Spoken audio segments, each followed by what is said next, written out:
McDermott let go after 9 years. His final game, Saturday's tough overtime loss in Denver, 33-30. Yesterday, the Bills pretty much wrapped it up for the season. I, for one, was not in tune with that because it was a Sunday and a day off, and I had a thing with my daughter, and I was just not in the mood, frankly, yesterday. I took a day away from it. In fact, I watched only about 2 out of 8.5 quarters of the games. Oh, wow. Last night. I caught the end of the Bears game, which I was lucky to do.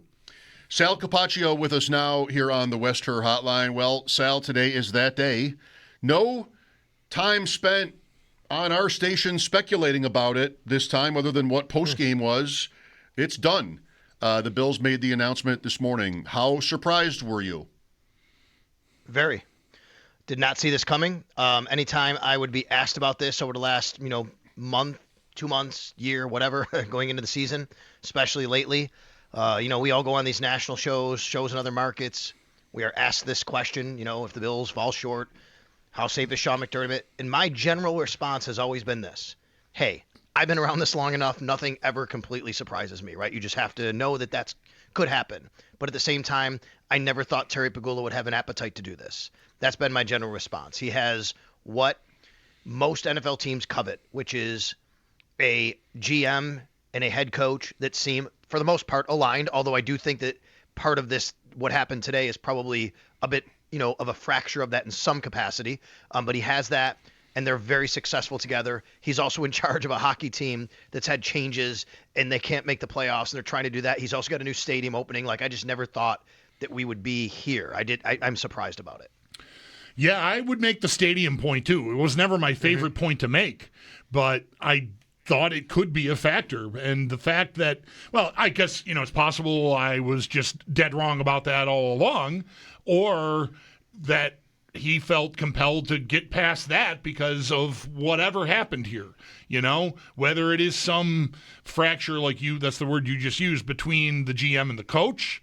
Or I wonder this. I brought this up with Eric Wood late in our conversation last hour, Sal, because I know how I felt watching New England dispose of Houston yesterday, and now they get to go to Denver to play the Broncos without Bo Nix. And maybe Terry Pegula felt like, I think maybe a lot of Bills fans thought, that was supposed to be us at home in the playoffs. If not the 1 seed, still home like we always are. And, afforded this incredible opportunity now, a red carpet walk to the AFC title game. No offense to Jarrett Stidham, but, come on. And that maybe, for me, that compounded my frustration with the way the season ended. Sure. I think we all feel that way, right? I'm feeling that way. Why are the Bills not in this game coming up? Why are we not talking about, going to New England this week to play an AFC Championship game? But, I don't think a move like this is made because of a reaction to losing to Saturday. Not that you're saying that. I think that this feels to me like something that had been probably, in the works, or at least thought about in some capacity. I don't think it's made in a vacuum, okay, you lost here and there were mistakes made or whatever. One could argue this has been one of Sean McDermott's better coaching jobs ever, actually, this year, to get what he got out of this roster, to allow 16 points on 5 turnovers, really 13, because one wasn't even, defense didn't have a chance, right? They were on the field, and the last play of the half, it was just, turn the ball over, kick a field goal for Denver. So there's nothing there that could point to it, but I think that this is an accumulation of probably things that have happened. So we won't know. We haven't heard from Brandon Beane yet. We're going to do that at some point this week. We'll see the tone of that. We'll hear that. But I do think that this has got to be something that at least has been discussed, talked about, and, planned in some capacity that this might happen. Like I said, I was detached yesterday. You were attached. Did you sense at all? You say you were surprised already, so I know that. But did you get any sort of vibes from the players, or even between the media members, that was there any talk about this happening yesterday? So locker cleanout was yesterday. I heard you guys talking earlier. Let me just fill in some blanks here. First of all, a lot of the media was still coming back from Denver, so they just weren't able to be there. Okay. Right? So you're getting a little bit less of what you normally get with media being down at One Bills Drive. Some media literally just landed and drove right to the facility. Some were still in Denver, coming back at the time. So you got less people there, and even the outlets that you had there, some were not the normal reporters you would get there, and it'd be somebody else from that particular outlet. We get there. We don't know ever what to expect on locker cleanout, other than it's an open locker room. If you find somebody you want to talk to them, you can go ahead.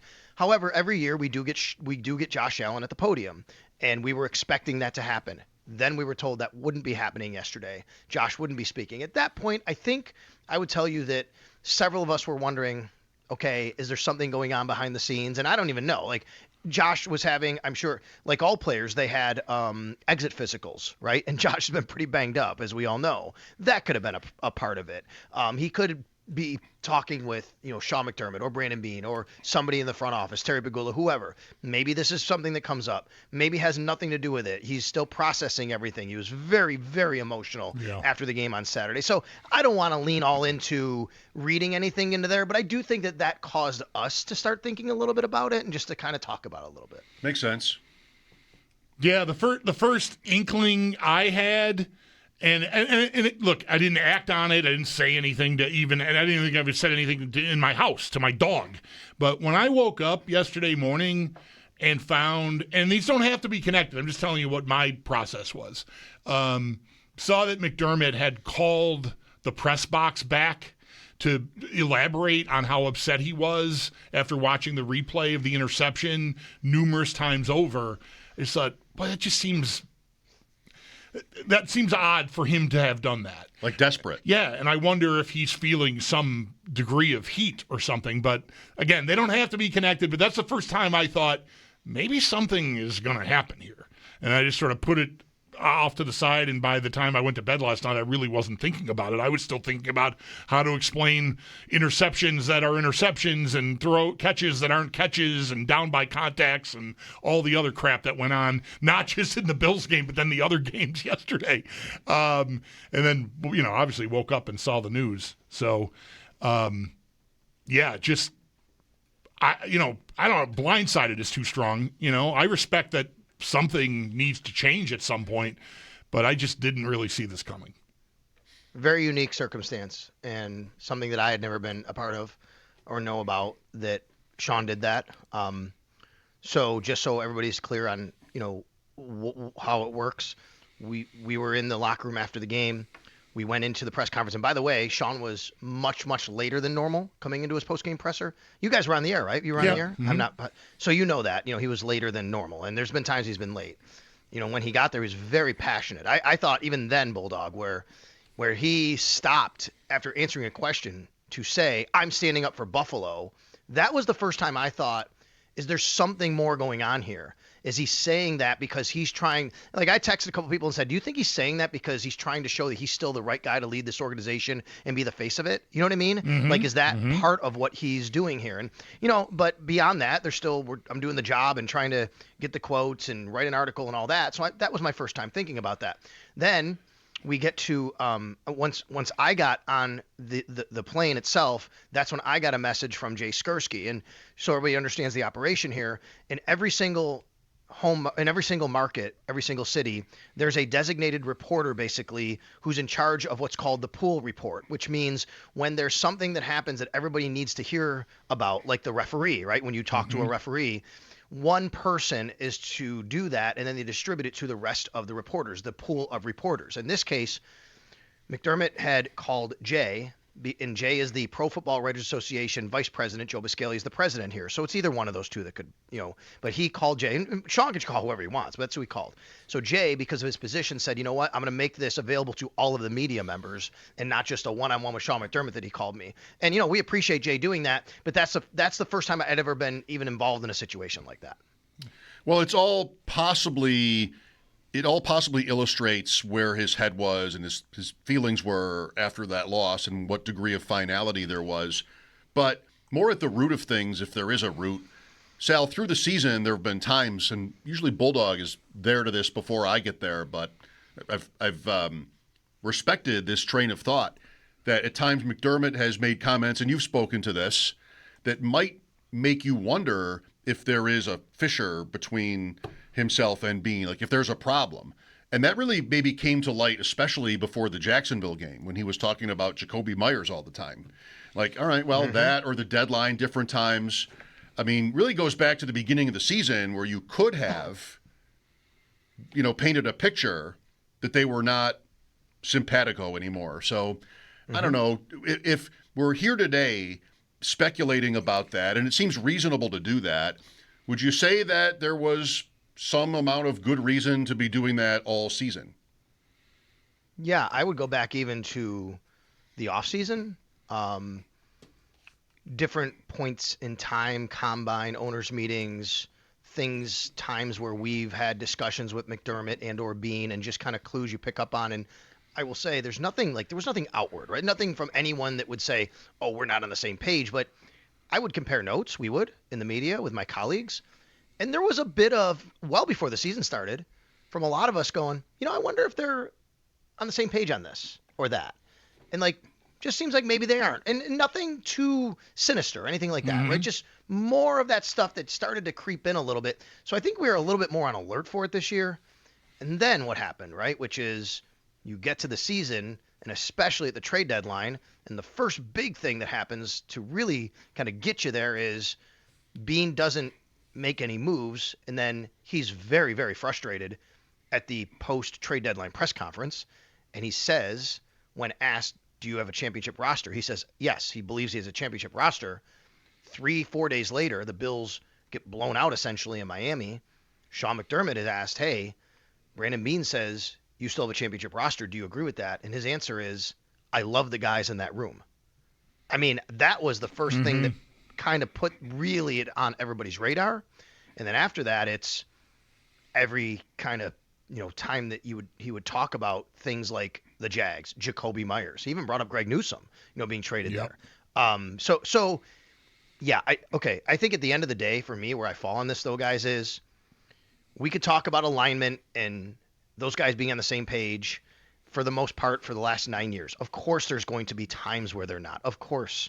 I think that they've always pretty much understood that they're better off with each other than without each other, despite any disagreements they ever have, because they come to a consensus and they're successful together. And that's what the job is. And that's always been appreciated, because I think that happens in any city, in any market, in any structure of any organization, which is you're not always going to agree, but you have to make it work for the betterment of the organization. And it just felt like it came to, hey, 9 years of that, and maybe there were times where now you're seeing it differently, and the timeline of where Josh Allen is, where the organization is, the failures, and that weighs on everybody in some capacity, and that it ultimately came to maybe it's better that we're just not together anymore. Yeah. I do think, you already alluded to how emotional Josh Allen was after this game on Saturday. I don't think in a vacuum that's why you make a change. But I think to see him and other players were equally emotional. I saw a lot of Brandon Cooks, Deion Dawkins to name two. Openly sobbing might be a little strong, but still, there were tears. That's not something I think you should ignore, especially from Allen, that he was that gutted after that. Sure, he can feel bad because, he made some, key mistakes, especially that fumble at the end of the first half that led directly to a field goal that you already mentioned. There's no, there's no defending it unless you can block the kick. If the guy makes the kick, you gave them 3 points. So on one hand, I understand Allen feeling bad, but to the extent that he was emotional, I would want to make sure that I respect that as an organization. Like, he's the most important guy, physically and mentally, emotionally in the organization. And if he seems broken, then maybe I have to respect that maybe I'm broken. I understand that. Sean and Josh have a good relationship. I think it's evolved over the years. I think Sean was at Josh's wedding, right? They I think have become close, personally. And I think that Josh Allen really, really respects and holds Sean McDermott in a lot of high regard. But if you're an organization that's looking at all of that from the not only 30,000-foot view, but even, very more intimate about all of that, and you see that, then sure, maybe that's possible. I don't buy anything about, I've heard people say and believe maybe that Josh knew this was coming. I don't think that at all, right? And it's also like the It's like the draft pick thing where, well, Josh Allen's on board with the draft pick. Yeah, he's not making the pick. I mean, I don't think he's not pulling the trigger here necessarily. He's not making the call on. But I do think, on Sean McDermott but I do think you probably at least have a conversation with him and say, look, I mean, this is where the organization is and what we think right now. I mean, he's going to be 30. We know that they've fallen short. He's making $55 million a year. He's under contract for the next 5 years. He's the most important person in the organization. I agree with that. Jeff Hafley, the Packers defensive coordinator, is reportedly being hired in Miami to be the new head coach of the Dolphins. As young as we all are in this process, sometimes it ends quickly too, Sal. Do you have a favorite idea for McDermott's replacement that you like, or even a type of idea? Yeah, type. I mean, there's names that you can talk about, but I've maintained this since the beginning, and I'm going to continue to maintain it. I'm surprised, but I've always said, but if the Bills do this, I think there's only one of two ways they can go. Number one, a head coach who's already won a Super Bowl. You can't have a coach for 9 years with 5 division championships, a couple of AFC championship game appearances, have a lot of success, and fire him because you didn't get to a Super Bowl or win one, and then bring in somebody who's had a lot of success but didn't win a Super Bowl. It just doesn't make sense. I think you have to have either A, that guy who can shine a ring and say, I know what it takes. I've been there. I can lead you to there because I've seen it before and I know what it looks like. Or the second one, if you're not going to do that, is a very bright, probably young offensive mind who gets kind of his first shot maybe, or maybe second, but probably first shot, and say, okay, like we're doing something totally different here, and we're going to go with a new kind of way of thinking. And this person hasn't won, but they haven't had their shot, but they are really smart and really bright, and we're going to do this. That's like, to me, anything else is basically looking and feeling the same as Sean McDermott, and I don't know if you can do that. How about the loss, Sal? I mean, it goes on the list. There's always a list anyway, no matter what kind of game it is, these season-ending playoff losses. But this is right up there with a chance to go up 8 or even potentially 9 in the fourth quarter. It ends up being 4. Denver scores. The Bills get a field goal after that, the back and forth in overtime. Obviously, a couple of controversial calls. Where do you sort of start with regard to Saturday's game? I start with 5 turnovers. Obviously, I've watched that play many times over. Brandon Cooks. It was right in front of me when it happened. When it happened, I couldn't tell you that he caught it, but after a minute or two and listen to Chris and Eric and say, wait a minute, he might have caught this, and then seen it on replay on the sidelines with the CBS people that were there and the monitor was there. That's obviously something I think it's a big factor here and should have been looked at more and maybe should have been ruled a catch. But I say you don't put yourself in that position. You can't turn the ball over 5 times in any NFL game, let alone a playoff game on the road. It's just a recipe to lose. And that's what happened in this game. Josh did not play his best game. He made some great throws, by the way. It wasn't like he was terrible. No, that's right. He still made incredible throws. You can be a great player and make great plays and have a bad game. And I think that's exactly right. I think that's what happened on Saturday. Yeah, and not taking care of the ball at the end of the half there, that's on him. He's got to be able to do that. I don't blame the Bills for being aggressive with 16 seconds. Again, we'll go back to, we've had this conversation before about 2 years ago in Philly. Bills fans lost their collective minds when Sean McDermott wasn't aggressive in the rain with 20 seconds left, right? I mean, come on, what are we doing? So you can't have it both ways. But that's and it just piles on the collective heartbreak in the cruelest of ways for Buffalo sports fans, obviously. But I start there, Mike. It's 5 turnovers. That you can't do that. To still have had such a good chance to win anyway. Right. Yeah, amazing, right? Amazing. It's just right in keeping with so many games, not all playoff games, in the last 6 years. The proverbial game of the year that the Bills lose. It wasn't quite that, but still back and forth, games in the 30s. And that's it. That's it, ultimately. I mean, maybe there's more to it politically, but like I said Saturday night, you just got to win one of these. You got to get through it. And you could always look at a coaching decision, a player's play, a mistake, a penalty call, anything. There's always so much to choose from. 150 plays were running this game on Saturday night. But it's too often that the Bills fell short in the same kind of situation. where I think if you don't agree with it, fine, but I think this can be justified because it's just been almost every year has ended like this. And I think that accumulation is probably what helps lead you to today, right? Which is, the decision to fire Sean McDermott. So, I totally get that. Just a couple things to kind of touch on here that on top of my mind. When the Bills put out their statement today, we also learned that Brandon Beane got a promotion. He's now the president of football operations, along with being the general manager.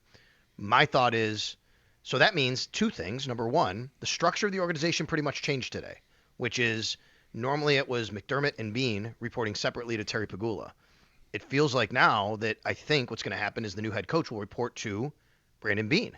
So that will be a difference in structure. It's something that Terry has not done in hockey, right? Hire a president of hockey operations. The second thing is they do have two assistant general managers, Brian Gaine and Terrence Gray. I do wonder if this is he will hold the GM title temporarily and through the draft because he's been a part of the draft and with all that intel and running the scouting departments and even scouting players himself. And then maybe after the draft, he only becomes the VP of football ops. And then you make one of those two assistant GMs the general manager. Could be. Well, we have a lot to talk about here going forward. Thanks for today, Sal. You got it, guys. That's Sal Capaccio on the West Her Hotline. His appearances are always brought to you by New York's only outlet liquor.